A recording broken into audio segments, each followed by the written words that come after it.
गुरु ब्रह्मा गुरु विष्णु गुरुर्देवो महेश्वर गुरु साक्षात् परब्रह्म तस्मै श्री गुरुवे नमः। यह हमारे मनीषियों ने कहा, वहीं संतों ने भी इसे ही दोहराया। गुरु गोविंद दो खड़े काके लागू पान, बलिहारी गुरु आपनो जिन गोविंद दियो बताए। जैसा कि आप सभी को ज्ञात है कि भारत रत्न से अलंकृत भूतपूर्व राष्ट्रपति, भारतीय संस्कृति के नायक, प्रख्यात शिक्षाविद, महान दार्शनिक, ओजस्वी व्यक्तित्व के धनी एवं शिक्षा के और शिक्षकों के प्रेरणा स्रोत तथा आदर्श स्वरूप डॉक्टर सर्वपल्ली राधाकृष्णन जी की जयंती पर ही उनकी सहमति से शिक्षक दिवस की शुरुआत हुई थी, जिन्होंने अपनी असाधारण मेधा, शिक्षण और विद्वत्ता से राष्ट्र निर्माण के प्रेरणा स्रोत को भावपूर्ण श्रद्धांजलि एवं शतकोटि नमन मेरी तरफ से। उनका ही कथन था कि हर्ष और आनंद से परिपूर्ण जीवन केवल ज्ञान और विज्ञान के आधार पर ही संभव है। गुरुजनों के ज्ञान, प्रेरणा और प्रयत्नों से ही व्यक्ति अपने जीवन संघर्षों से लड़ने के योग्य बनता है। सचमुच राष्ट्रहित समर्पित ऐसे समस्त शिक्षक गुरु समुदाय को शिक्षक दिवस की हार्दिक आमुष्मिक शुभकामनाएं एवं अनेक सह बधाई। मानवता की अनुभूति ही सर्वोत्कृष्ट ज्ञान है। शिक्षक एक दीपक की भांति स्वयं प्रज्वलित हो समस्त जग जीवन को आलोड़ित ऊर्जास्वित करता है। वह अक्षर अक्षर को भी विभेदित कर, शब्द शब्द का अर्थ परिमार्जित कर हमें अपने वरद हस्त से स्नापित ही नहीं करता, वरन समस्त अंधकार को, जड़ता को आभासित कर स्वच्छ, सुरम्य एवं प्रज्ञायुक्त जीवन प्रदान करता है। तभी तो कबीरदास ने कहा भी था कि गुरु कुम्हार शिष्य कुंभ है, गढ़ी गढ़ी काढ़े खोट, अंतर हाथ संभारी दे, बाहिर बाहिर चोट। प्रख्यात जे कृष्णमूर्ति, जो महान शिक्षाविद, जीवन दृष्टा, दार्शनिक एवं संत थे, उन्होंने भी शिक्षा का महद उद्देश्य मनुष्य को पूर्णतः भारहीन, स्वतंत्र, आत्म प्रज्ञा निर्भर बनाना ही स्वीकार किया था।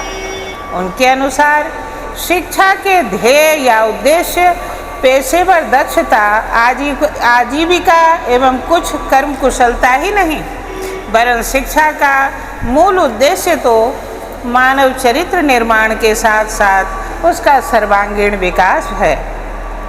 क्या हम सिर्फ इसलिए शिक्षा प्राप्त करते हैं, कुछ परीक्षाएं उत्तीर्ण कर लेते हैं, कुछ उद्योग या भरण पोषण ही कोई उद्यम कर लेते हैं? निस्संदेह केवल जीवन यापन, उद्योग एवं आजीविका प्राप्ति जरूरी है, किंतु यही वास्तविक जीवन नहीं है। जीवन का अत्यंत ही अद्भुत, असीम और अगाध है। अतएव हम शिक्षक हों अथवा छात्र, हमें स्वयं से ही प्रत्युत्तर करना अत्यंत आवश्यक है कि हम शिक्षित, शिक्षार्थी और शिक्षक क्यों हैं।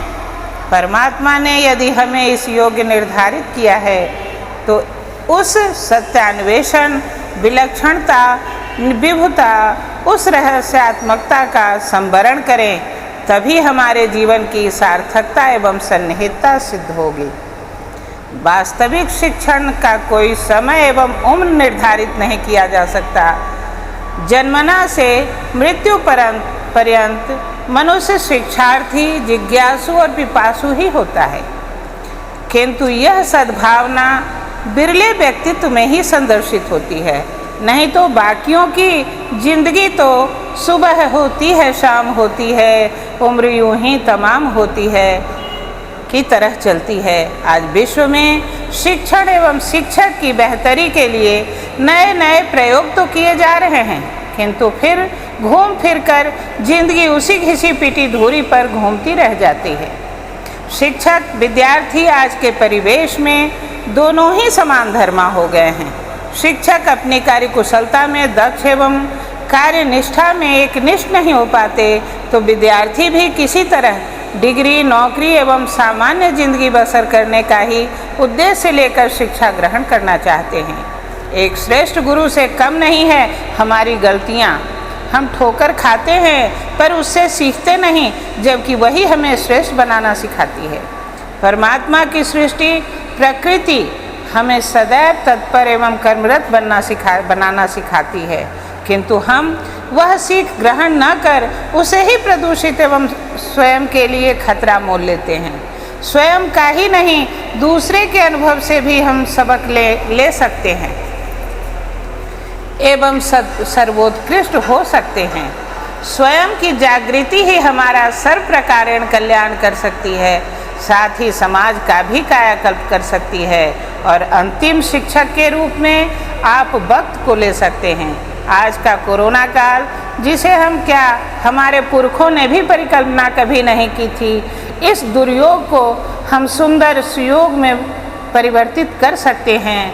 हम सिर्फ स्वयं के लिए नहीं, सभी के लिए कल्याणकारी और हितकारी सोचें, और ऐसा जब हम करेंगे तो हमारा देश महान एवं विश्व गुरु का पुनः गौरव हासिल कर सकेगा।